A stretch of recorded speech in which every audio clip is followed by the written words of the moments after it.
Arizona, Colorado, Indiana, Michigan, New Jersey, Tennessee, and Virginia. Listen up. WynnBET is now live in all these states, and the excitement of Wynn Las Vegas has finally landed in online sports betting and casino play. From boosted parlays to live in-game offs on every major sport, WynnBET gives you the tools to win.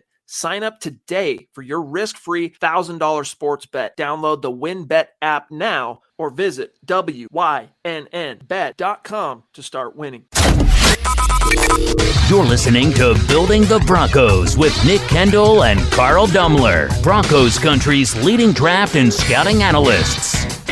Get on over to milehighhuddle.com to sound off on all things Broncos. Welcome in, everybody. This is Tuesday night. It is 6:03 Mountain Time, which means it's time for another episode of Building the Broncos. And Broncos right now building on a winning streak, which is great. Good vibes only. Carl, how you doing, buddy? Man, I'm as happy as can be. That's awesome. Seeing the Broncos go out there and just stomp a team that earlier in the week people were arguing, are the Cowboys the best team in football? Yep. And then the Broncos go into Dallas and, oh my gosh, be up 30-0. Like one of the best games I've seen by the Broncos. Well, two of the three phases, I guess I should say. Oh, God. One phase got a little lucky on some things, but you need to win two of the three, and they did. Yeah, for sure. And like I said, just to have as many players out as they did. I mean, at one point, 4 offensive linemen out, and you're still running the ball down their throat. Yeah. You got defense. I mean, who would have thought 7th-round rookie Jonathan Cooper would be your star edge player at this time of year? Yeah. And on the other side, a guy that wasn't even with the team to start the season. Mm-hmm. So it just, like I said, the whole game just seems so crazy that it still doesn't make sense how the Broncos did it. But I'm not here to question that. I'm just here to celebrate that it happened.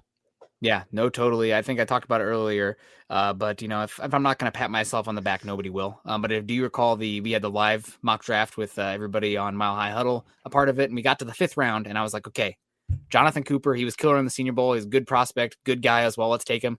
I think Eric and I argued more about that pick than like any of the other ones. And I think eventually we did not take Jonathan Cooper, but I'm glad we have him in reality. So it's good to see, and all good news in your end, Carl. So that's great to hear as well. I don't know how much you want to share or whatever, but I'm glad things are trending right in almost every place. But let's get into it. Obviously, this is Building the Broncos, guys. Welcome in every Tuesday night. We're going to be here, part of Mile High Huddle, of course. You guys can follow Carl and myself on Twitter, Carl at Carl Dumler MHH, and myself at Nick Kendell MHH. Also, make sure you're following us at BTB Football Pod, as well as at Mile High Huddle.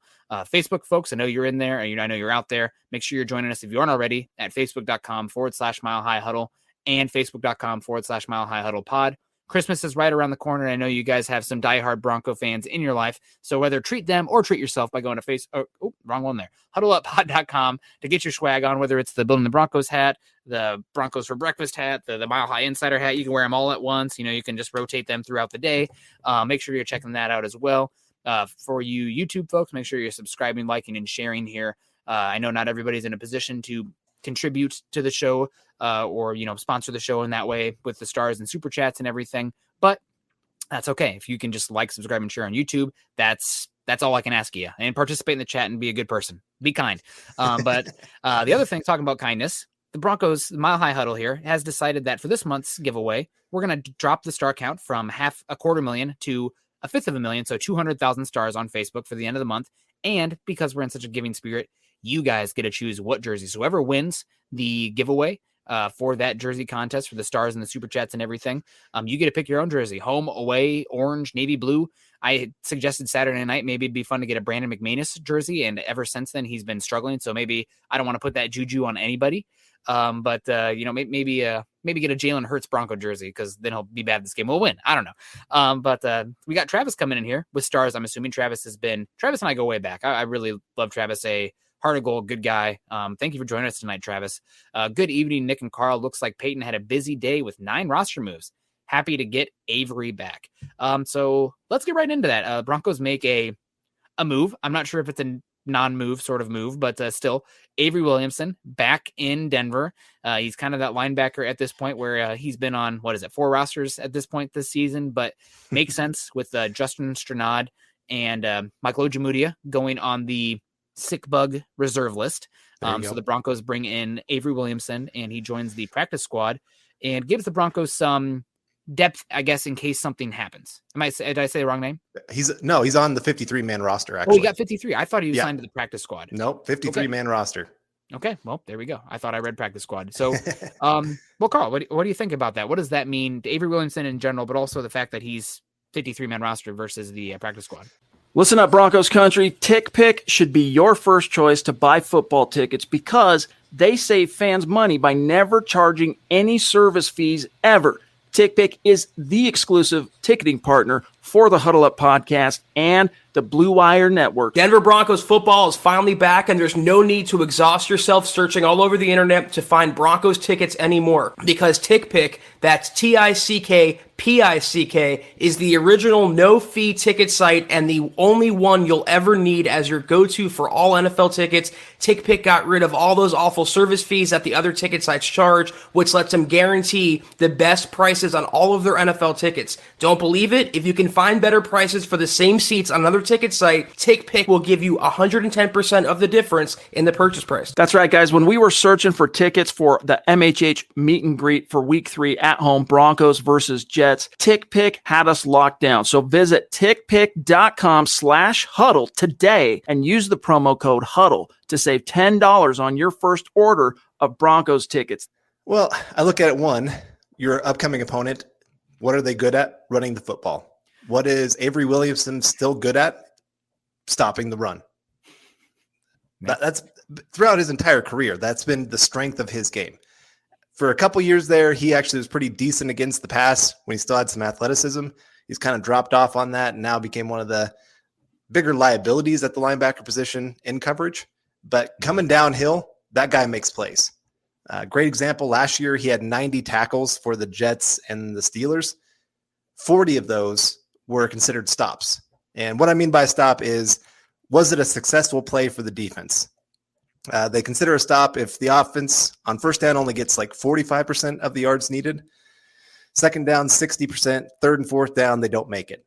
So he's making stops at a high level. He's meeting people in the backfield. And again, for this kind of game coming up, he's a perfect player to bring back for this. Now, against the Chiefs, against the Chargers, I don't want to see that guy on the field. No. But for one game, I'm good with this kind of move. Yeah, this is a game that, even though you said the Eagles are a good rushing team, it's weird because they do run the ball, but they should probably run the ball more than they do. A lot of their runs are off Jalen Hurts. I think they do a good job. It's almost the high school game or the college game where they're running a lot of quarterback power out of empty sets in the backfield, and that creates a mismatch as far as the box number. And that's something the Broncos, it's going to be an interesting, pull for Vic Fangio in this game, because he's going to probably need to lean into base package a little bit more 3-4, even when they're going to try to spread you out and hit you with the screens, get you spacing vertically, so that way they can run the quarterback power up the gut. So we'll be interesting to see what Williamson can do in this game. It's going to be a big game for Baron Browning. It'll be a big game for Kenny Young and those defensive linemen as well. So it'll be interesting, but I'm glad we have Williamson here. Good call on him being active 53. I thought I read that he was going to be practice squad, but that, I mean, it makes sense to have him up. I don't think you will see him in this game, right? Like that's one of the things where he's just coming in right now. And if you have an injury, at least you're not going to, what was it, Curtis Robinson or whoever the heck got just obliterated in the Cleveland game. Sorry for Curtis Robinson. He has a family. He's a person, but like, my God. No. Oh, I was gonna say, and it's easy to get this confused. Like Travis said, 9 roster moves were made today. Yeah. Half of them for about practice squad, half of them for sick bug, move ups, IR. I mean, it was a lot of movement that was going on today. Yep. I did want to ask you, talking about that this is going to be a pretty run heavy team, or I guess I should say a very exotic running team compared to what the Broncos have played. Who do you want playing edge for this game? Man, I don't know if there's enough reps right now with Cooper to say that I would lean Cooper, but I think there are enough reps as far as Malik Reed struggling there that maybe I would take a shot at Cooper. Reed is more experienced in that regard, and Weatherly for sure. I mean, the length that he has, his ability to play the edge, that one's a non-starter. Weatherly starting at the edge against this team, because you're going to see a lot of RPOs, you're going to see a lot of quarterback reads as far as, giving to the gut of the running back and reading that one key player and then pulling it back or giving it to him. So you need somebody that can really be strong on the edge with the length of power that Weatherly brings. I'm not so sure about Malik Reed versus Jonathan Cooper on the other side, but we'll see. But I did want to give a shout out here to Gary Leeds Palmer, who has been on our own IR here for a second here, according, at least that's my understanding, but it's great to have Gary back. Shout out Gary, man. You're a real one. We appreciate it. Greg Smith is in the house too. Awesome to see Greg. And I think Gary was coming to the Stars there. So extra shout out to Gary for that one. We also, sorry, Scott, you go ahead. My hands are off the wheel. Boom. Nathan coming in. Thank you so much, Nathan. Nathan is also always, he's moving up quickly as far as a consistent contributor in the star category. So Nathan, we see you. Thank you so much. And go Broncos, man. Go Nathan. Go Nathan and go Broncos. That's right. Ernie Mays also in the house. Awesome. Hello, Nick and Carl. Go Broncos. And another move here. We got James coming in saying, congrats to Schlotman. I think it's Schlotman on being placed on the 53-man roster. Yeah, this was, I think it was, we talked about it this offseason, going through of the Broncos roster, like what is Schlotman going to be in the long term for the Broncos? He's going to be somebody who bouncing on and off the practice squad. And he's versatile on the inside, can play center or the guard positions, but not as much somebody as you are building towards being a starter. Now you're happy you have him here right now, given this situation, but not somebody that probably a long-term option. And I'm happy to have him. No disrespect to Schlotman. I hope we don't see him on the field because that means something went wrong. Yep. Most likely somebody got hurt. Yeah. You're right. He's one of those, you love him in the locker room because he's a try-hard guy. He just hasn't always had the talent to really make it to that next level. There's a line there for the NFL. And I like Schlotman. Like I said, I like the way that he works. I like that he's very well respected by his teammates. Mm-hmm. And I'm excited that he's on the 53-man roster, getting this opportunity if he actually gets called upon. And I wish the guy success. I really do. But like I said, if he's on the field, I'm going to be a little nervous. It was kind of like this last week with Fleming getting into the game. I got pretty nervous that was going to be the turning point of the game for the Broncos, and he held up pretty well. It wasn't perfect, but considering how he was looking in training camp and how he looked in the preseason, he was heads and tails better than what he was. Yeah, no, it's really helpful when you're up by a lead and you can really dictate and go after it on the ground game and not get those guys working backward. Because for 6'7", 300+ pound kind of guy at the tackle, moving backwards against somebody who's smaller, lighter, more athletic, more bendy than you. What a hard, and if you fail once, you can get an F for the day. Being an offensive lineman, really a thankless gig there. But you got to have those guys. So we got Chase saying, here we go, BTB. We got an interesting question here from Chase as well. I wanted to get into this one. Obviously, this is building the Broncos, so maybe a little bit more of an off-season question before we really get into this kind of stuff. But is it far-fetched to think we don't bring back either Jewell or Johnson next year for linebacker? So what do you think here? Both these guys looked really good this season, limited sample size, but suffered the same pectoral injury. I don't think it's the same pec. I don't know if we know if it's left hit or right hit for the guy. That's an interesting question. What do you think here? Well, one, we're seeing you need depth at the position. Yeah. And so I don't want to go into next season just with Baron Browning and kind of some of these other guys of Strnad, that kind of thing. You need, and you could bring back Young, I guess you could say. Mm-hmm. I still would rather see them bring back two of the three between Young, Johnson, and Jewell, just because I want to keep that position depth-wise looking good. And another part of this is we don't know. Is this going to be Fangio's defense? Because if it is, Jewell is a great fit in this defense. I know he's not the most athletic guy by any means, but he knows the system well, seems to be in the right place at the right time, and is a good leader, good hard worker for the team. I'd love to have him back. Johnson, good downhill player, getting after the blitz, getting after the run. They at least bring a nice little variety to the defense there. Totally. And and like I said, with injuries this year, I'm not sure I really want to make that position thin. And I'm not sure I really want to rely on rookies. Browning is playing out of his mind, honestly, from what I ever thought he would be this year. Yeah. I thought if this guy gets on the field this year, we're in trouble because teams are just going to pick on him left and right. He doesn't look lost. There's a couple times he takes a few wrong steps, but his athleticism allows him to make up for it. And he seems to be getting better and better of making fewer wrong steps with each week that he starts. Yeah, it's speaking of Browning specifically, this is going to be a real measuring stick game for him, given what the Eagles like to do in the backfield with all the pre-snap movements, with the screens, with the power runs. It's a lot of deception back there. And they can do that because Jalen Hurts is pretty smart with the football, and he's a good downhill runner. And they have a pretty highly invested in offensive line. So that's a big one. So we'll see how they look this week. But Browning is one where, because he was he was a Sam, but he did some edge work at Ohio State, dropping there, playing maybe like an overhang kind of safety linebacker edge. I mean, I don't even know. Ohio State runs a kind of a weird defense. Yeah. But they're really lucky because they can just play, hey, we're going to play man too, just with the cornerbacks they have, but whatever. But it'll be really interesting because he's going to have to show that he's not going to take the cheese, and he can be disciplined because they're going to give you a lot of eye candy from the run game to try to deceive him and get him going the wrong way. And when that happens, that's when big runs can happen. But big thing I wanted to say about Jewell, Alexander Johnson, and Young, I want to see what the market looks like for those guys. And then personally, I think you can probably bring back Jewell less than Alexander Johnson. I think Alexander Johnson is going to be more highly sought after given his size. And I think he's less scheme specific than Jewell. Yep. But if, let's say, Jewell and Alexander and Young all have the relatively same market, this is how much of a pick psychopath I am. If I can get a comp pick for Jewell and Alexander, even if it's just a 2023 like 7th and 6th, and bring back Young because he's not going to get a comp pick because you trade for him in season, that might be enough for me to lean Young, even if one of those guys is slightly better than the other. So a lot of things you have to factor in there. Travis coming to the Stars. I'd like to see Young and Browning playing in the middle. You definitely will this week.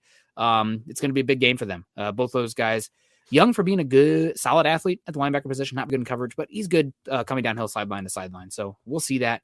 And we also had stars coming in here from Travis Tarbox saying, Evening, fellas, I'm thinking Miners is going to be an absolute stud on the O-line. Denver Broncos for life. I like the spelling of Miners here. It's a little bit different. I think it's a German spelling of what he's going with there. But it will be good to see Miners in this game. Mm-hmm. The Broncos really need to be almost stubborn with the run game this week, because with the offensive line you have, you need to go after these guys, because I don't want Miners playing over, half his reps at pass blocking, especially if the guy next to him is going to be Cam Fleming. Mm-hmm. Yeah. And I mean, the guy across from him is probably going to be Cox. And I know he's not playing as good this year, but he's still a big name, and he can still go and destroy a game. And so, yeah, I'm with you. I'm excited to see Miners. I really do think he's going to be a big part of the future for that offensive line. This last game, he was inconsistent. He had some great blocks, had some great plays, some very heads-up plays, running down the field, seeing his running back got stalled, pushing him a little bit, all of a sudden turns that 4 or 5 yard gain into a 30-yard gain. Miners was, I would say, just as much a part of that run as Javonte Williams. Yeah. And making that a success. And so you see the potential of what this guy can be. And he's a tone setter. The Broncos just don't have that tone setter on the offensive line right now. I thought it'd be Garrett Bowles, but he's not been it this year. No, he's not pancaking guys. He's not playing with that same edge that you saw last season. Yeah, you hope they kind of just start feeding into each other, right? Like that's the dream, when they really just start getting the ball rolling. And maybe we start to see that after the bye week here. But we got to beat the Eagles first, right? With a really unfortunate offensive line right now, but they played good last week, so positive vibes. Travis Tarbox, so let's get some positive vibes here because I need it. So does Travis. Also, Nick, do you think our backup quarterback at Iowa, not sure his name, is better than Spencer Petras? Alex Padilla, I know that he's been coached under the Denver's native quarterback guru. Oh my gosh, his name is TJ or Travis Jenkins. Jenkins. Yes, Jenkins elite, right? So yeah. I know he works with Padilla, so I'm hoping that'd be fun if Padilla turns out pretty well. Padilla is much more twitched up than Petras, and given Iowa has like a top 20 pick at the center, this is it's one of the worst offensive lines for Iowa I've remembered in the last decade. So having somebody who's a little bit more athletic back there is going to help them. So thanks for I love it. We got the Iowa Hawkeye Denver Bronco crossover today. Man, Rosillo on his show, man, he was really bullying me today because he compared the Iowa Hawkeye football program to Teddy Bridgewater, where it's like, oh yeah, kind of boring, they're out of it, and then all of a sudden they have a great game. It's like, oh yeah, I forgot, they're pretty good, and then they forgotten again. So double whammy for me, Rosillo. You're on the list. Chase is on my list too, but the other list. You guys rock. Thank you, Chase. $2 super over on YouTube, getting his name in there for the chance at whatever jersey of his choice. We also got Andrew Lampy coming in here saying, howdy, hope everyone had a wonderful day. Other than the tornado warnings, had a good day here. How about you, Carl? Good day? Yeah, I went and got a massage Haven't done that in years. And then came home, got a nice little workout in, and now I'm talking to all you fine folks. So like I said, it's been a really relaxing day for me. And it's just obviously getting to see the Broncos win. It just makes the whole week a little bit nicer. Yeah. And so, yeah, I'm on cloud 9 here. Yeah, having a good time. And we got our jersey, our stars update here for the jersey for the month of November. We're already almost halfway there. Chad, you need to move up this. I mean, Broncos just need to keep winning. Then the good vibes roll, right? But we're already halfway there for the goal of 200,000 stars for a Broncos jersey of your choice. So that is incredible. And I think Chad is on the back. There we go. Boom. And we have our top earners so far for the stars. Randy Jones. Awesome to see Randy there. Randy's killing it. Thank you so much, Randy. Travis, who's already been in here today. We got Doug Reichel coming in. Shane Daniels, obviously always in here. Matthew Beatty, Michael Ronquillo, Andrew Lampy, who's already made an appearance today. Tim Hoffman, Morgan Henry, Peter Middleton over in Cambodia. Travis, there you are, Travis. And Nathan, who's also been coming in pretty consistently as well. So you guys are awesome. Thank you so much. And Carl, if you could win, we also got our top YouTube people here, the DWI guys, superstars. So we got DWI guys, Michaela Parker, Naj is in the house, DW, Corey H, Clado, Geiger Gaming, I believe, Cody W, Damian Clark Warren there at 9, and then 10th overall. Kiaka coming in. I said it right. I said it right. Kiaka's been around here enough. You're going to get the name right. Brandon Harden, Chris Hernandez, Dave from Georgia, Mark from Georgia, and is that Adam or Adden? Is that a spelling mistake? I don't want to mess up. Aiden. Okay. Well, there we go. Clayton's in the house too. Good to see Clayton here on saying, what's up, Clayton? And also Clayton's always smash that like button, guys, and share the show. Thank you so much. Carl, I got to ask a little off topic here. Not off topic, but what jersey would you get? Right? If you get your chance of a Broncos jersey, your choice right now, I don't think there's any perimeter as far as when they were here. What would you get? So it doesn't have to be a current player?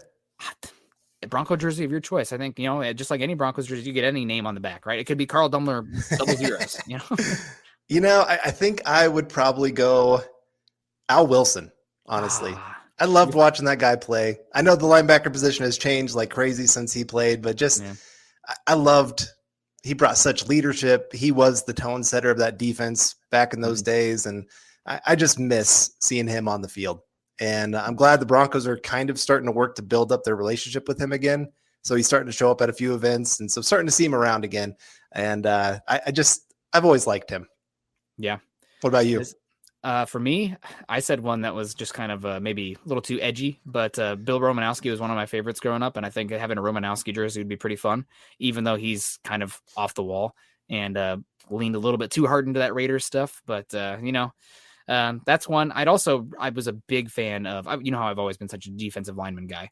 A Trevor Price 93. Oh, I would love a Trevor Price. Yeah. Yeah. That number 93 just looks good. Yeah. Absolutely. Travis Weber coming in here saying, I hope to see the same that we saw against Dallas. He's talking about the Broncos playing this week, same as last week, but think our Broncos are Jekyll and Hyde team.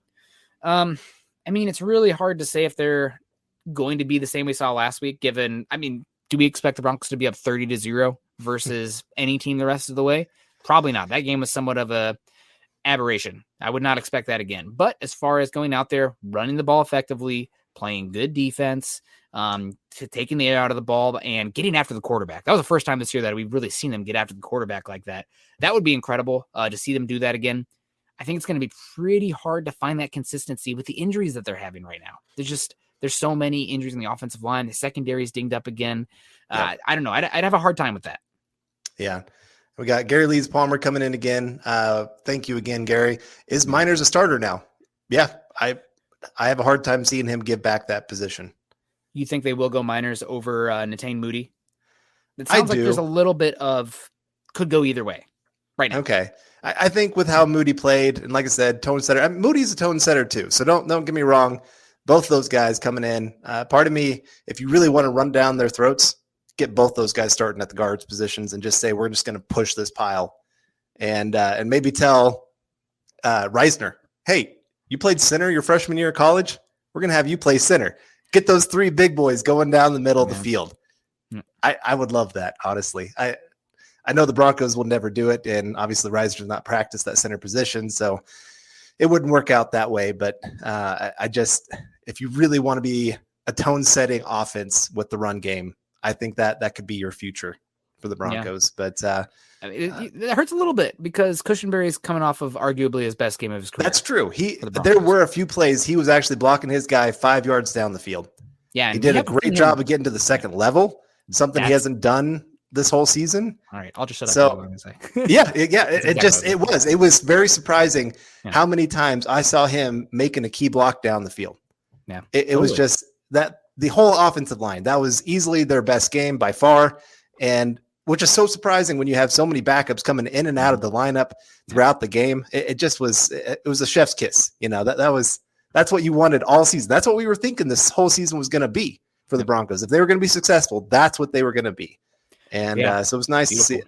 That question before, I did want to point out something that is different. The one before that, sorry, about whether this offense is Jekyll or Hyde. Oh, from Travis. Yeah. I got it.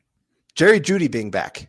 Oh, yes. I think that is such an underrated part of why the Broncos are finding success these last couple of weeks, picking up key third downs. Week 1, when he was in there, I think they got like 62% of third down percentage completion or whatever. Now they're at 56% over the last 2 games, 28% in the games without Jeudy. That is so big in keeping those drives going and actually getting points out of drives. Mm-hmm. That's why I think that this is maybe not like winning by 30, or being up 30 points, but I think they can be a consistent 24 to 26 point offense moving forward. Well, everybody knows it's more about the points per possession than it is the total game, right? That's way more interesting. Everybody wants to talk about that, the efficiency metrics, right? That's what gets all the girls talking about football these days. Broncos first in the draft, saying, "Hey guys, is this team going to make me change my name?" I looked at Football Outsiders today. What do you think the Broncos' odds are of having a top 5 pick this year? 5%. Oh, it's like 0.04. It's crazy low. So it's not going to happen. I mean, you already have 5 wins in the bank. Most of the teams that are picking in the top 5, you maybe have one that's picking there that has 5 wins, maybe. So the Broncos would have to lose the rest of the games. I don't think it's happening. Maybe a top 10, but I don't think that's happening. I think this team is. I hope they found an identity, something that we've been screaming at them. Obviously, easy to say from where we sit, but run the ball effectively, play action, 3rd and short, keep the ball rolling, shorten the games. Good defense. We do say good special teams too. That one still evading us, but we'll see. Lando Lee coming in with stars. Thank you so much, Lando. Appreciate you. Don't text and drive. I can see your picture there. Be careful. We got Cody W's coming in too and saying, "I take a Champ Bailey jersey. Miss watching him play." I would pick a Champ Bailey jersey. Already got one. Yeah, that's why I didn't. One, but yes, I do. I have Champ Bailey as well, so that's why I stayed away from it. Peyton Manning got that. Von Miller got that.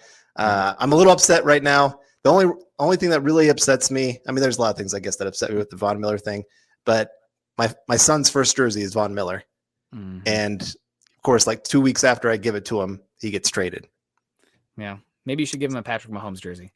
Let's get them the heck out. Justin Herbert jersey too after that. We got Cody W coming back in saying, "Looks like Fuller finally pulled his head out too. Pulled his head out of somewhere, but hats off to Fuller. I know he got a game ball. I know a lot of players embraced him for that when that happened, and they're going to need him the rest of the way. And he actually looked really good in that nickel spot. It sounds like Bryce Callahan will be out for the rest of the regular season. Who knows about playoffs, but that looks like it's going to be Fuller's spot. I'm excited. Yeah, I mean, we're talking about it, right? It's possible. You win this game. Man, Luke and I had not a big back and forth, but talking about how this Broncos are going to get beat by Dallas. I'm like, listen, you go in, you beat Dallas, you execute, then you're 5-4. You got the Eagles coming home 6-4, then the bye week.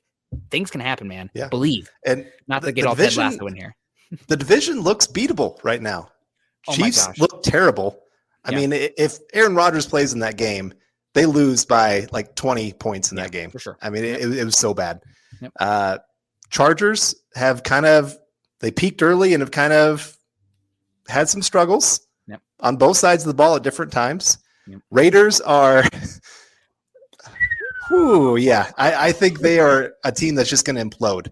They've had too many things going against them. Yep. The John Gruden thing, I think that galvanized the team for a couple of weeks. But now you just got the players going crazy. I don't know. So I think they're going to fall off a cliff. I really do think this division could be won by the Denver Broncos, which, I mean, I don't think any of us hardly would have even tried to speak that into existence before the season. Yeah, again, going Football Outsiders, I like to check them on Tuesday. I like to check all my data on Tuesdays after the week is finished. I looked at the mean wins based on their simulations of what each team in the division gets.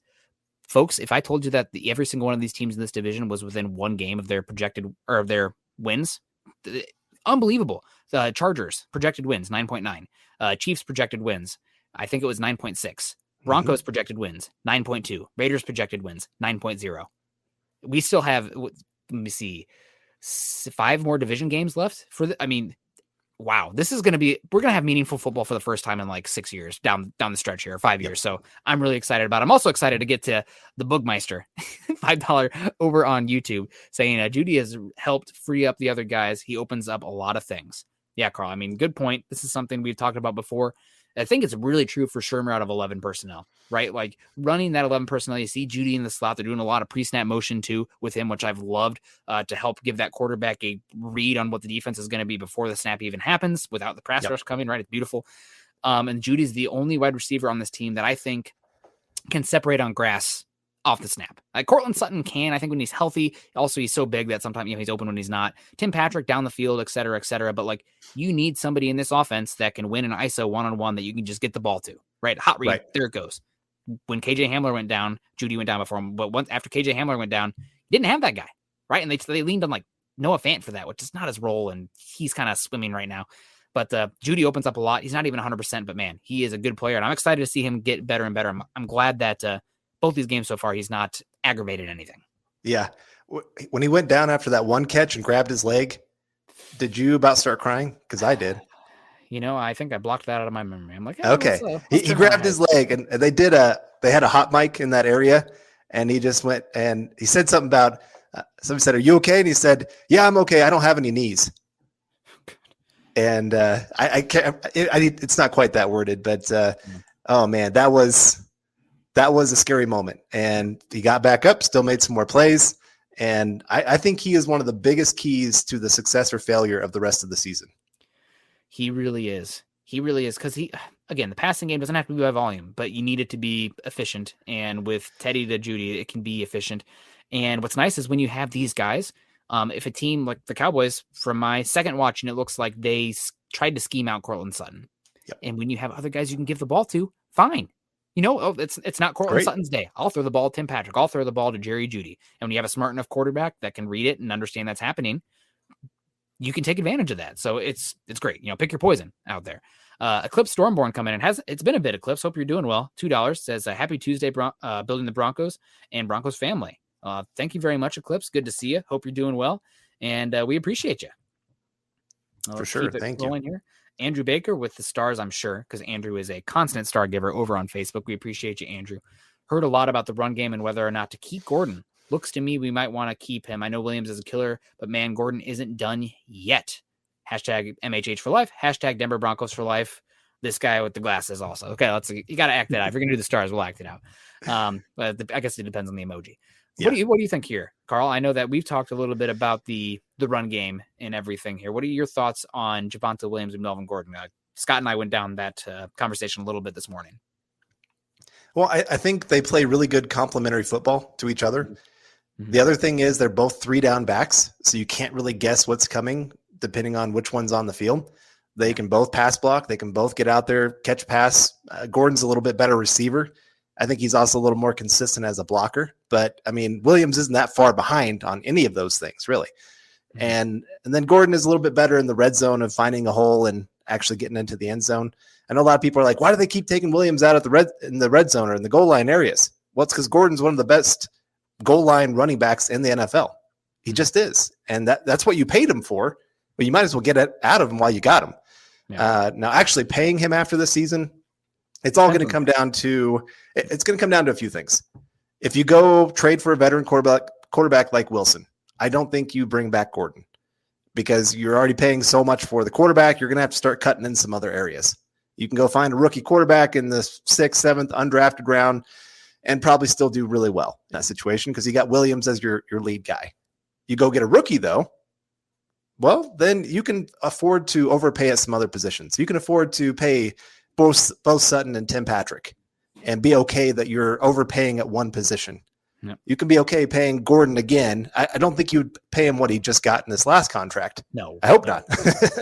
But No. I think he'd be willing to take a discount if he thought this is a good place. He seems happy in Denver and a lot happier than he ever did with the Chargers. That's for sure. Yeah. And so I don't mind the idea of bringing him back if you're bringing in a rookie quarterback, or if you stick with Teddy and he doesn't ask for the moon when it comes to a contract. Yeah, that stopgap kind of, hey, he's competent, but we know he's not long term. I agree with you, and it's pretty interesting. We talking about Williams versus Gordon is that Williams, I think he has 8 runs of 15 plus yards this year. Gordon only has 1. He also is way more in like 10 plus yard runs, but Jabonta Williams also is like bottom 5 this year for qualifying running backs in rushing success rate, which means that he's not down to down getting it done. I think he's also one of the highest in 0 or negative yard runs. So just very boomer bust right now. He likes to bounce it. Yeah. You're not very patient right now. Maybe if you really invest in the offensive line and get some guys who can move earth, like then it doesn't matter as much, right? He's just getting to the second level because you have the guys to block it. But Gordon right now, I think we need to appreciate of how good he is too. I think Gordon's actually one of the least stuffed running backs this season, which is crazy because the offensive line hasn't been that good in the run blocking department until this last game. Kiaka coming in. We gave you a shout out earlier. Kiaka, Hey. I hope you saw it. How's it? Hope you're doing well. My thought on Williamson, initially he was signed to the practice squad, asked for his release. This time he agreed to re-sign. There we go. Under. Okay, there we go. I was like, I don't know what that word means. Okay, so signing to the 53. So he's on the 53 right now. Again, this might just be you're here right now, and then once Justin Strnad is off the sick bug list, thank you for giving us depth at this time in case things went off the rail, right? And I think that's probably the most likely scenario for Williamson. You're muted, by the way. Nope. Okay. Well, I can't hear him. Scott, could you hear him? Nope. Okay. Well, Carl's going to figure that out for a second, but thank you very much for the comment there, Kiaka. He's not sure what's going on. Carl, you can take your time. It's okay. I got it. Oh, we're there. Okay. Yeah, sorry. What do you think about the maneuvering of Williamson here is he long-term or is it just kind of he's here for this game? I think, honestly, I think he could stick around for the season just because, like I said, you don't like past your top 3 guys right now. I'm not liking much of what else is there. Yeah. And so Williamson, at least he brings one high quality area, like I said, against the run. Maybe he can offer a little bit in special teams. Mm-hmm. And so I think he can stick around on the roster.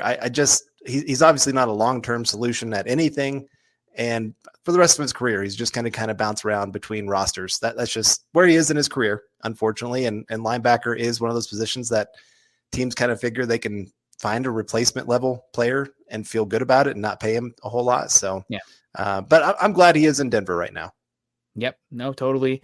Travis saying he's talking about the energy for the Jekyll and Hyde. The Broncos better bring the energy this week. However, I am a little bit concerned that after that high of that Dallas game, right, like going in there and just loving yourself and each other, maybe that this Eagles game is a little tougher.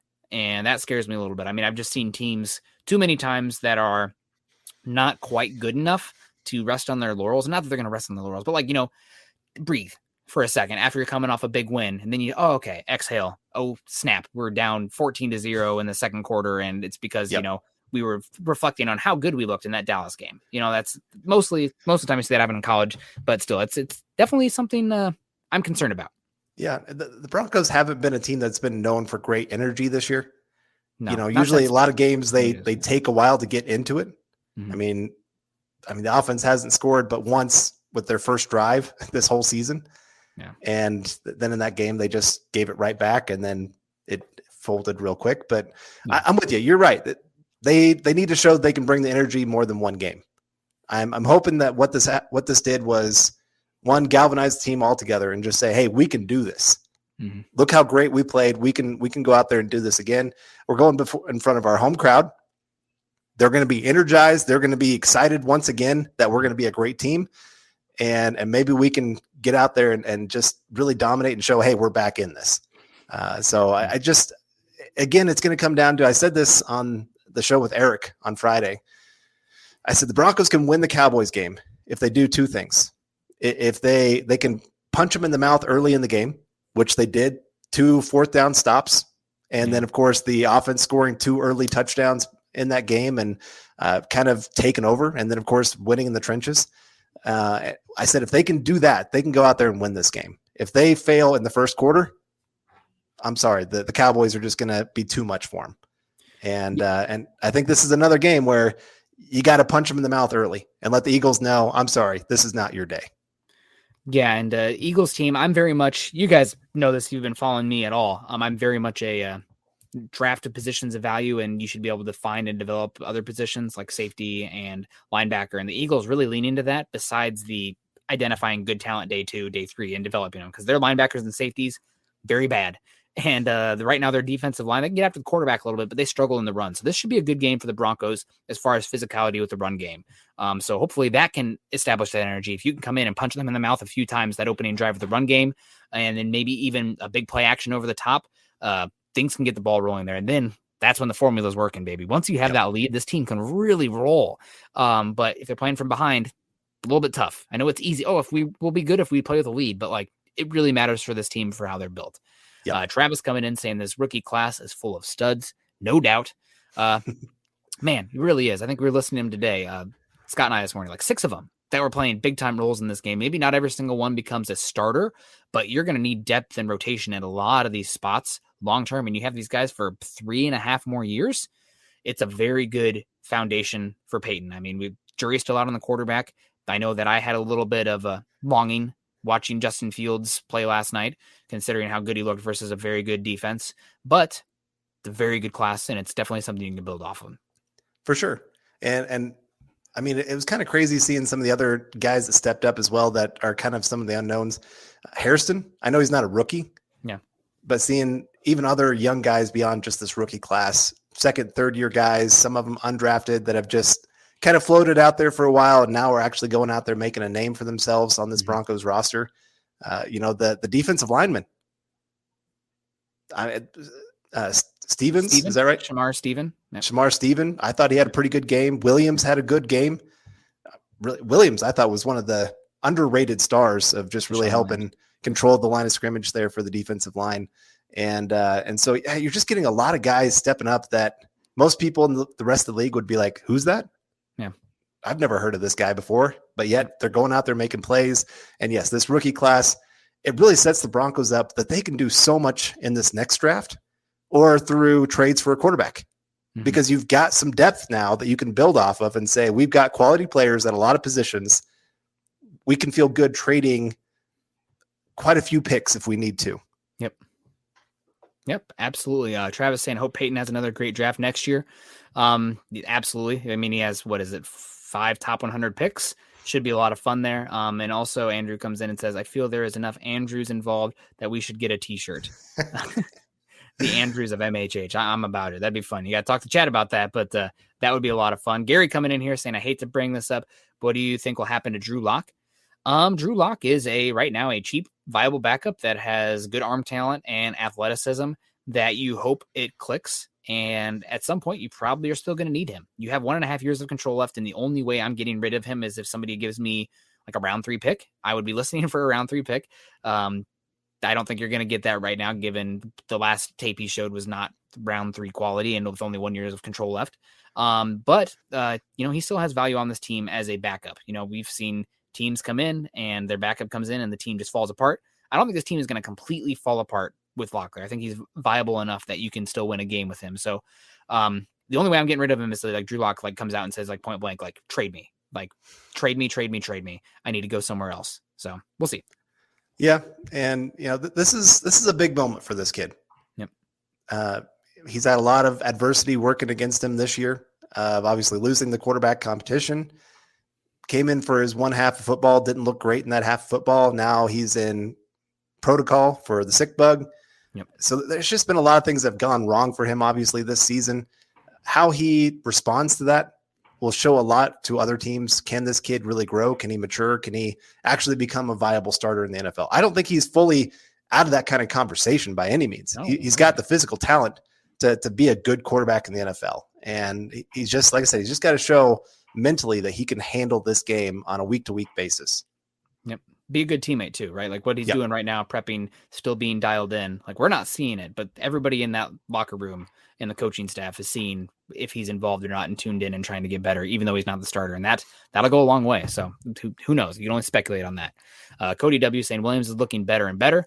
He's got to be a little less feast and famine for my liking, but I love it that they are feeding him a lot because you're getting explosive plays from him and your passing game isn't always the most explosive. So the fact that you can get those from the run game is beautiful. And if you start getting those linebackers second guessing, especially against this Eagles team, getting plenty of carries for both these guys, they're both hot. I mean, that's great. So I'm really excited about the future of Williams. Gordon for the future. I'm enjoying him right now. I'm using him up. It'll depend on what his market is. I'd be totally fine with Williams being just the alpha next year rather than a 1A and 1B. But right now I'm appreciating both of them. We'll see what the market looks like for Gordon. Right, for sure. And, that's one thing I'd love to see after his great game. Use that to your advantage, especially against this weak linebacker core. Yeah. I said it in our chat earlier today. I'd be running RPOs where they have to worry about Williams coming up the middle, and then you got Judy coming in right behind him. Man, I think that could be deadly, just making them have to make some of those choices. But we got Mark coming in here with the $10 super. Really appreciate it, Mark. Wonder why teams don't put a tiny camera hidden in the quarterback's helmet. Be fun to view later for fans and a great way to help develop rookies. I would love to see Teddy Bridgewater view. Or Tom Brady view, I'm not sure. Teddy Bridgewater's view. Yeah. It'd probably have to be approved by the league to do something like that, to have that kind of equipment in there, right? So I'm not sure if that's the thing. I remember there was a video game back in the day where you could be the player, and there was actually one of the views where you were like in the helmet, and God, it was so hard to play when that was your view, and you could read like the name in the helmet, so you knew which player you were. But that'd be a lot of fun to do. I don't know if it's coming anytime soon, but if there's any league that could invest in something like that, it's the NFL. Right? Maybe first they need to invest in some better refereeing, but that's priorities, right? Yeah. But thank you very much for the comment, Mark. $10. Right. That means a lot. And they do use GoPros during training camp. Yeah. Because they want to see how the eyes of the quarterback are going through their progressions.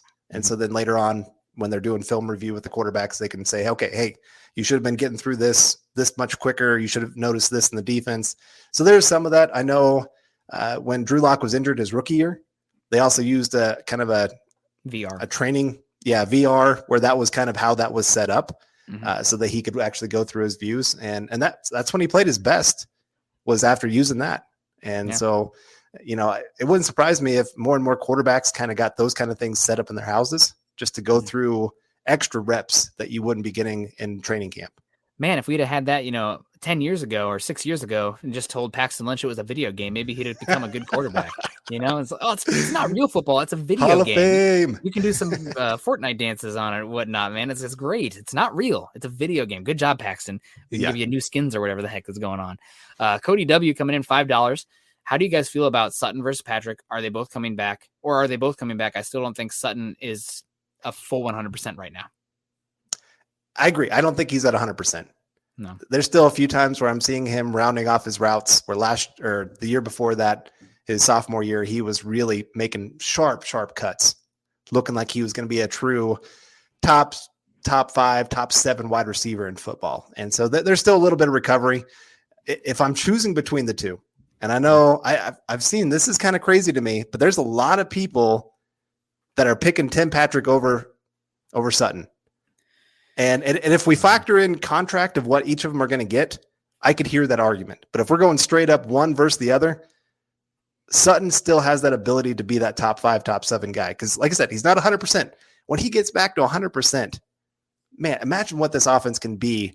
I think as the season progresses here, you're going to see him take over some games as well. When teams figure out they have to worry about Tim Patrick, that they have to worry about Jerry Jeudy, maybe Noah Fant starts getting into some of this. Okwebanam, of course, he had a few plays this last game. And so I think Sutton's going to have his opportunities to really show he should be the guy that gets paid by the Broncos.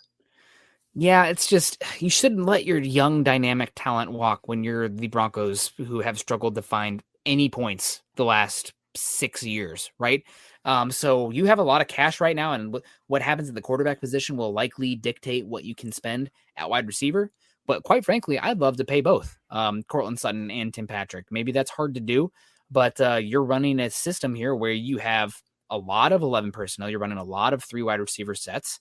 You have KJ Hamler. It's going to take 18, 24 months coming off that injury. So you don't have that wide receiver. And if you let Tim Patrick go, you're honestly talking about using a top 100 pick on a wide receiver again. I mean, really, you are, because you have to have another guy in there in the chamber that's developing. I mean, no disrespect to Seth Williams as a 6th rounder, but I don't think that's going to cut it. Right. So I think you're going to have to see what Sutton looks like down the stretch. And we got Cody W here talking about Sutton as well, saying problem. We don't know if Sutton will ever be 100%. That's true. We do not know if he'll ever be 100%, but Sutton at 90, 95% should get better and better. And he's still progressing there. So he just looks like a different player. He's more dynamic. And again, even though Tim Patrick and Jerry Jeudy had more stats this last week, my eye watching the All-22, a lot of the coverage was being rolled to watch out for number 14 in the Broncos, because he's one of the top 5 in air yards per reception this season. He's a down the field player, and I think he can do more above the rim, short yardage, just a more dynamic player than Tim Patrick. Tim Patrick is a heck of a player, though, man. Like I tell Scott we do a Falcons talk on his channel. If the Falcons can target Tim Patrick, that's freaking gold, because of how good he is as a blocker on the edge. You're running 12 personnel, and you got that size to go with Kyle Pitts. I mean, that's such a good signing if they could do that. But I personally, Sutton's the guy to get.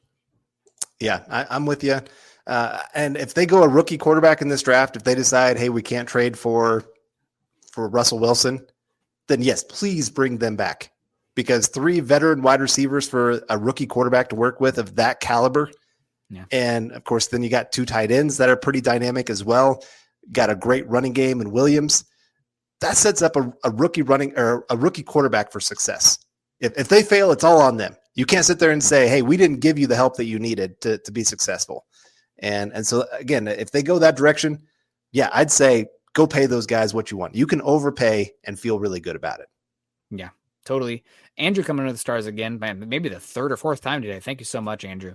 What do we feel about Bowles coming back? He could have another 2 weeks to heal, and it didn't seem like we needed him last Sunday. Go Nick and go Carl. Does not sound like Bowles is going to play this week. The ankle is still an issue. So we're going to see another Calvin Anderson out there. This matchup should be better for Calvin Anderson than the last game. I know that Vic Fangio and Mike Munchak love Calvin Anderson as well, so he's playing pretty well. That's great. I'm not sure if he's as viable as a swing with the right tackle to left tackle, but Garrett Bowles is the money guy. He's going to be back playing again when he's healthy, but for right now, to have a viable guy in there that's not tanking your offensive line, that's better than most teams can say about even some of their starting tackles, let alone their backup. Yeah. It's nice. He's a good swing tackle.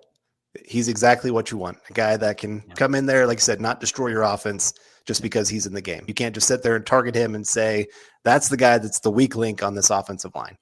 And so very proud of how he played this last week. Absolutely. But you still want Bowles to get healthy. You'd rather have Anderson as your swing tackle again, that he's the backup, that you can count on if Bowles comes back. And it is nice that the bye week is happening when it is. Man, the Broncos need it real bad, almost this week more than anything, but hopefully they can survive one more game and then get some time for these guys to get rested up. Yeah, no, absolutely. It's a great point. Some matters of business here, I guess, for the Broncos that people are. You talk about this information. The Broncos moved on from Duke Dawson. He was just activated and then today released. Any thoughts there, Carl? He's not been a great player when he's gotten his opportunity. Yeah. You know, I kind of liked when they traded for him from the Patriots. Thought, hey, this guy's got some potential. He's got the ability to kind of be that slot safety, cornerback, whatever you want to call him. He's got that potential, and he's never lived up to it. He's looked lost on the field when he has had his opportunities, and just a guy that a lot of teams wanted to pick on. So I don't blame them for moving on. I'm a little nervous with Patrick Surtain. Is he playing this week? Ojemudia just went on sick bug protocol, and Bassie, is he back? So I feel like you're maybe making your cornerback room a little bit thin by not having Duke Dawson around. I think stylistically, though, this might be a game where you're not as hurting at the cornerback room, because I'm expecting to see more base package in response to the Eagles trying to run quarterback power. So you got to have those cornerbacks tackle if you're doing that, which Surtain actually had a pretty poor rep this last week where he was I think Cooper just kind of slipped around him down the left sideline, which, going to happen sometimes. But Caden Stearns, also some cornerback reps, some nickel reps. You have Kyle Fuller there. So losing Surtain won't be the best, but it is what it is. So Strnad and Ojemudia went on the sick bug list. Natane Moody is on a roster exemption right now, but he should be back. Austin Schlottman being promoted with Graham Glasgow going to IR, and Drew Lock and Noah Fant remain on the sick bug list for now. And I think those are the main moves that really stick out to me. A lot of these other ones are, practice squad protections, bringing some guys up, like Casey Tucker also brought up, but like I'll be honest with you guys, Casey Tucker, I don't even think I've heard of him before, right? Yeah. So Eclipse coming in here saying, if not Wilson or Rodgers, how about Matt Ryan?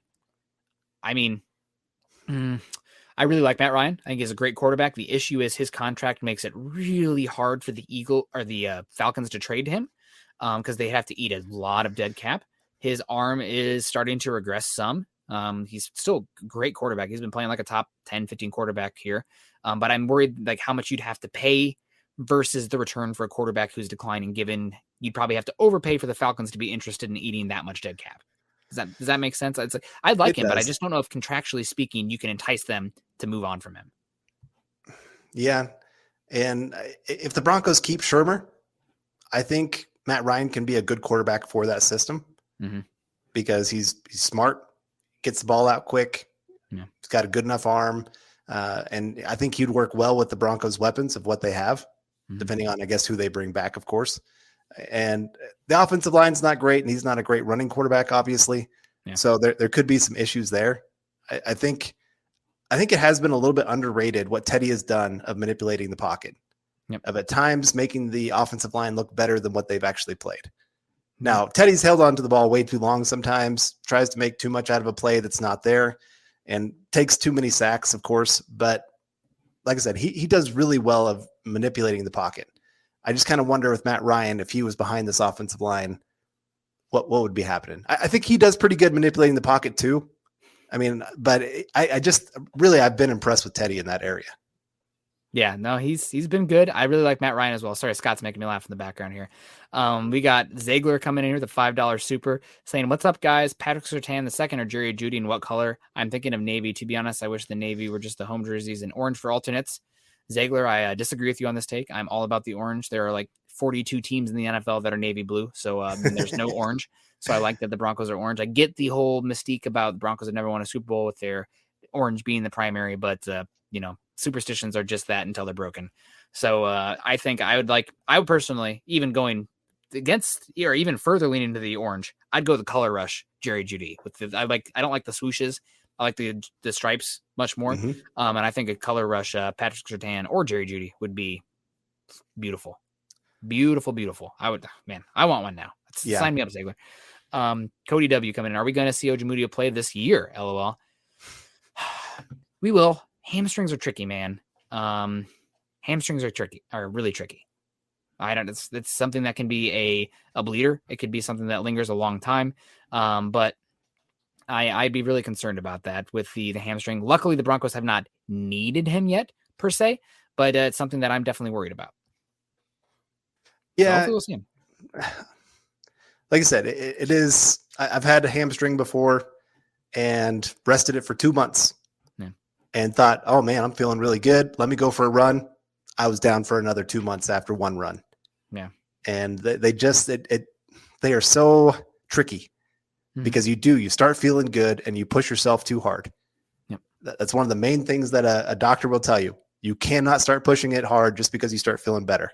Yep. It's not fully healed. But we got Travis coming in here asking what about Ajim? McTelvin. You asking about a jersey for Ajim? He hasn't earned that yet. No. 95 McTelvin Ajim, second-year player out of Arkansas. He's one that he was essentially a day 3 pick, right? Like one of the last picks in round 3 of that draft. He was a weird position because Arkansas played this like 3-3-5 defense. And a lot of what Ajim was asked to do is not very translatable to the next level.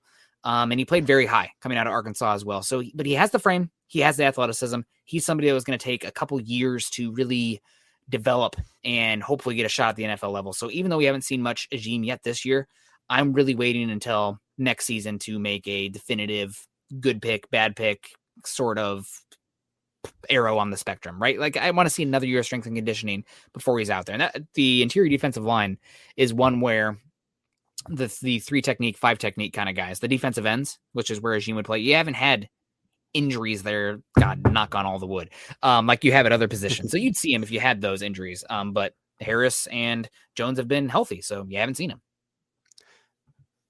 Defensive linemen, I think that's one of the positions that develops the slowest in the NFL. Because unless they're super freaks. Yes. You have some freaks. There's just so few of them that as a rookie make a huge impact and just make you go, that guy's a star. Mm-hmm. There's so many of them. It is, like you said, year 3, year 4, where all of a sudden they're emerging and you're going, oh my gosh, this guy is something. Leonard Williams is a great example. First couple years in the league, not great. No. Now he's one of the top defensive linemen in football, especially getting after the quarterback. Yeah. Very impressed with him with the Giants. And so I think there's a lot of teams who end up giving up on guys because they hope for them to be out there early. And I love what they're doing with Ajim of kind of bringing him along slowly. They did the same thing with Draymond Jones, where he wasn't asked to be day one, hey, you have to come in here and be a star. And so you've been able to bring him along, and he's making more and more plays even as this season progresses. He's starting to really feel it out there. And I think he's one of them that is really – he and Shelby Harris these last few weeks have just been on a tear. Pushing the pocket, getting in the backfield. That has made a huge difference that wasn't there early in the season. Yeah, totally. I think Draymond Jones had 5 pressures in this last game. So that's, I mean – pressures are production. That's great to see from the interior defensive line there. We got Naj coming in with $20. Naj, hope you're doing well. Always love seeing that picture of your beautiful family.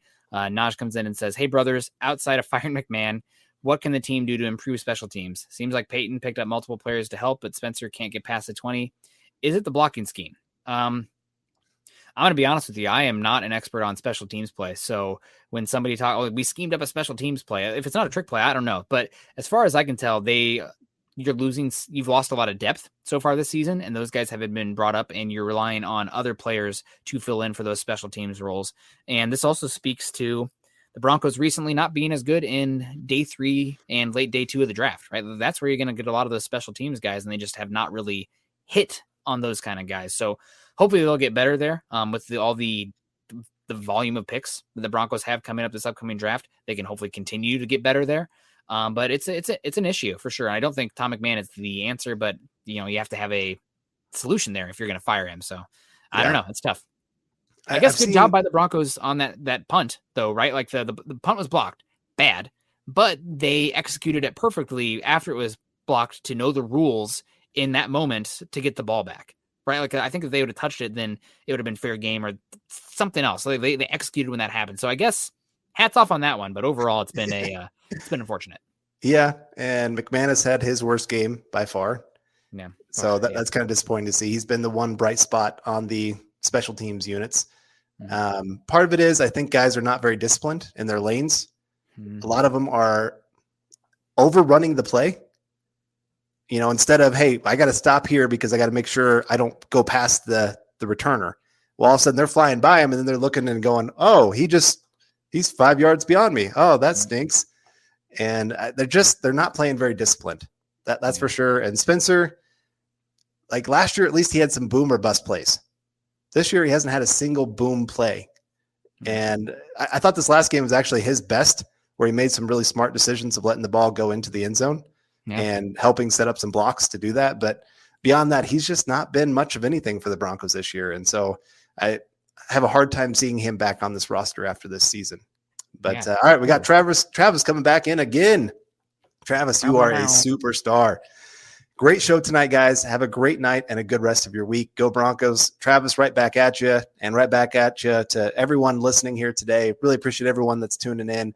It's been a lot of fun, and it's always so much more fun after a victory to get here and talk with all of you guys. I know that, but I always appreciate, even win or lose, you guys show up, and it's always a great time here on Tuesday, no matter what.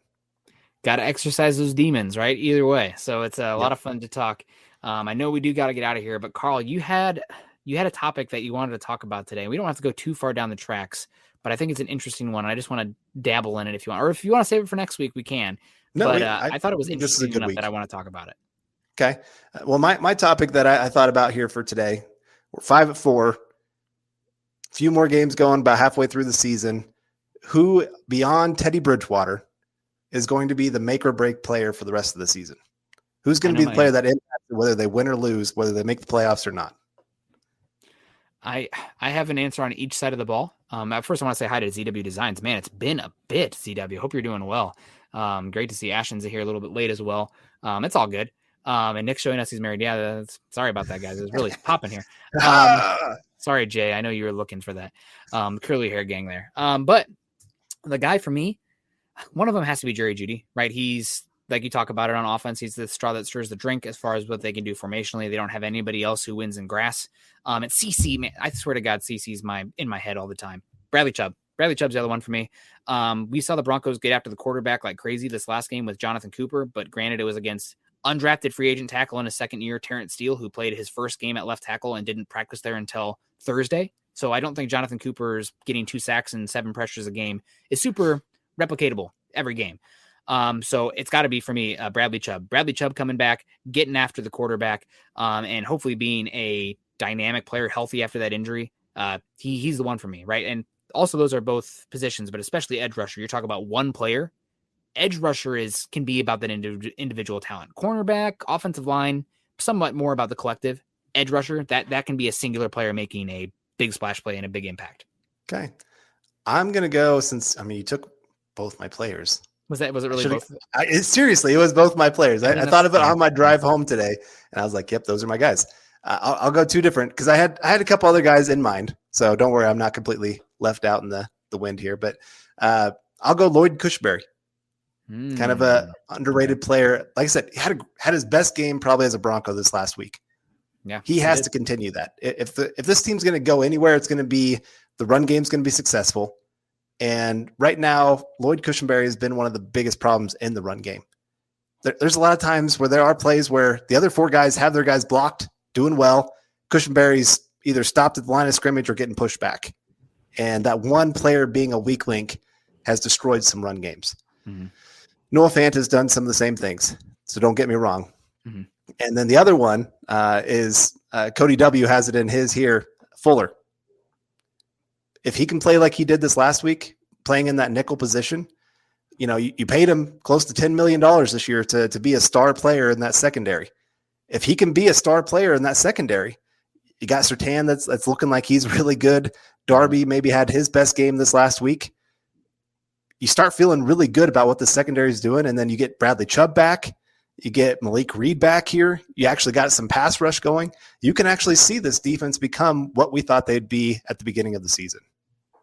Yeah, no, absolutely. We got Cody coming in here saying if Fuller plays how he did Sunday, that's a guy who could step up down the stretch. I agree with you. It'd be great too, because maybe you can get a better comp pick for Fuller. I'm not sure if you're even eligible for it. I need to talk to Nick Corti about that, but you could even get a better comp pick for him than you would have got for trading him for peanuts here at the end. Travis also coming in saying, great show, fellas. One of my highlights of my work night is this show. Thanks, Travis. That really means a lot. Yep.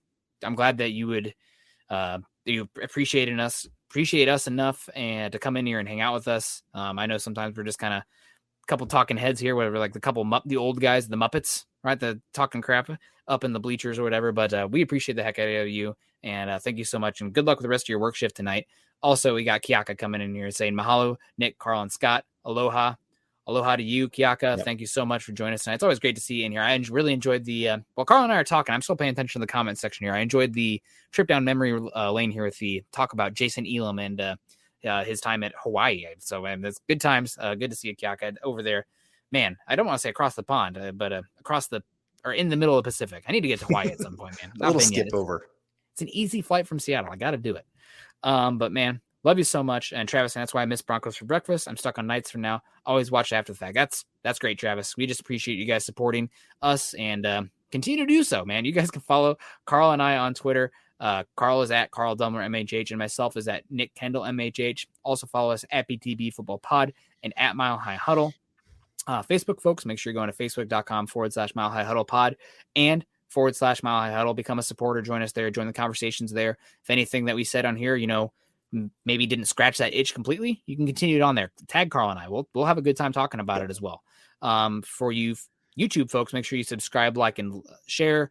Hit the alerts so that way when we go live. We are live Monday morning, Tuesday morning, Thursday morning, and every single evening. So love you guys, and that's why we're always here. So Carl, what's the rest of the night looking for you? I hope you said you had the shoulders a little bit. A little bit. Yeah, I iced it actually right before the show. I'm going to ice it again here before I go to bed and do a few little stretches. But mostly I'm just going to go hang out with the dogs. Yeah, there you go. And just give them a little love. I haven't seen them most of the day.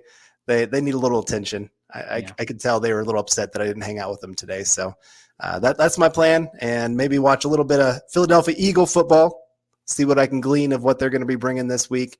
I already watched last week's game that they had against the Chargers. And you know, they're not a terrible team. They've got a few playmakers.